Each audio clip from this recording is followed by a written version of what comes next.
The Jamaica Chess Federation National Age Group Championships received a major boost following the donation of $15 million from the Amber Group to stage the event this weekend in Kingston. Denise Walters reports.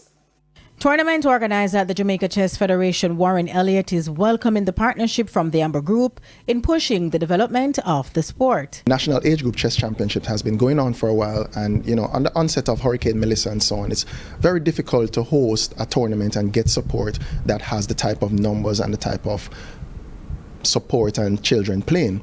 So it really means a lot when we approached Amber Group and they agreed, to partner and sponsor this event. And with the Grandmaster in 10 program looking to unearth Jamaica's first Grandmaster in the sport, thousands of young players from schools, clubs and parishes across the island are set to participate in the championships. Jamaica, of course, as we know, has talent in many different things, chess included, right? And we have a lot of youngsters that just need that extra push, that extra financial support and so on to bring them to that heights and Grandmaster levels. With this type of support, it harbors really, really well for the Jamaica Chess Federation and for the number of young talents that's out there. It will enable them to participate more in the sport that they love, of course, and help in so many other ways in terms of them being able to travel and represent their country. I think Jamaica can be grand in everything. We are a country of tremendous capabilities. We are a country of incredible talent, and most importantly, we are a very creative country naturally. If you see how many people survive through difficult circumstances and situations, and our ability to adapt to anything has been impressive.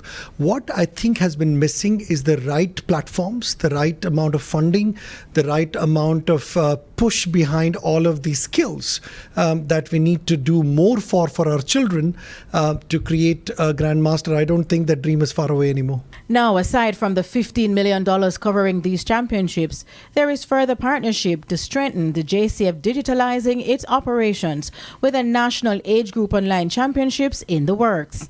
Meanwhile, 16-year-old Cameron Coe, who was present at the handing over ceremony, has been champion across age groups since he won his first under-8 title in 2016. He didn't place last year and is hoping to change that as he targets the Pan Am Youth Chess Championships set for Colombia this July to August. I'm looking forward to playing my best, hopefully winning all my matches and coming first, winning my age group, and hopefully in the summer I'll get to represent Jamaica. The national representative is coming out of the recent high school championship with Campion College. In the high school tournament, I think my time management was pretty poor. I think I was a bit rusty as well because I was dealing with school. And I think recently I've been definitely spending more time on chess, so I should be prepared for age groups this weekend. Also present at the handing over, Kayla Moses, one of the defending champions, hoping to retain her crown after winning the under-14 female category with a perfect score. The National Age Group Chess Championships will run from Saturday, May 2 to Sunday, May 3 at the National Arena. Denise Walters for TVJ Sports.